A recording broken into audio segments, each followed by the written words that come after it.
अऊज़ुबिल्लाहिमिनश्शैतानिर्रजीम बिस्मिल्लाहिर्रहमानिर्रहीम। नाज़रीन कराम अस्सलाम वालेकुम वरहमतुल्लाहि वबरकातुहू।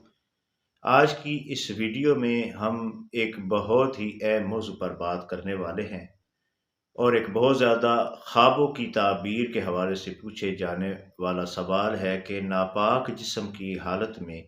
जब किसी शख्स को, खा वो मर्द हो या औरत हो, उसको गुस्ल की ज़रूरत हो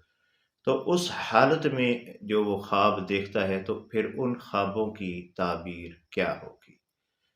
नाज़रीन कराम, जब जिस्म नापाक होता है तो फिर दो किस्म के ख्वाब आते हैं जो कि ख्वाब देखने वाले के आमाल पर उसकी ताबीर का इन्हिसार होता है। अगर कोई शख्स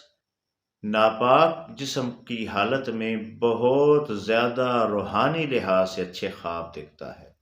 मिसाल के तौर पर अगर कोई शख्स नापाकी की हालत में खुद को नमाज पढ़ते हुए देखता है, नापाकी की हालत में खुद को हज या उम्रा पर देखता है, नापाकी की हालत में अगर वो शख्स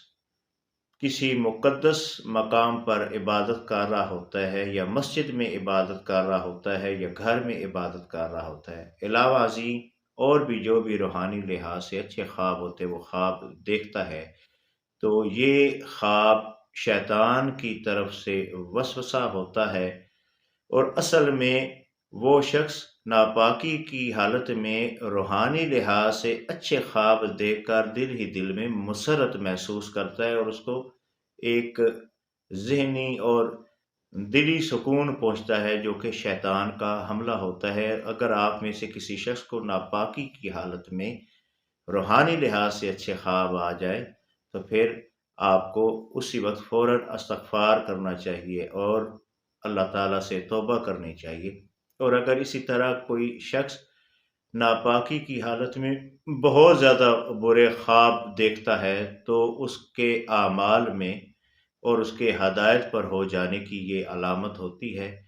और उसको सख्त बेचैनी महसूस होती है, डरावने ख्वाब आते हैं और उसका दिल ये करता है कि मैं किस वक़्त इस नापाकी से निजात हासिल करके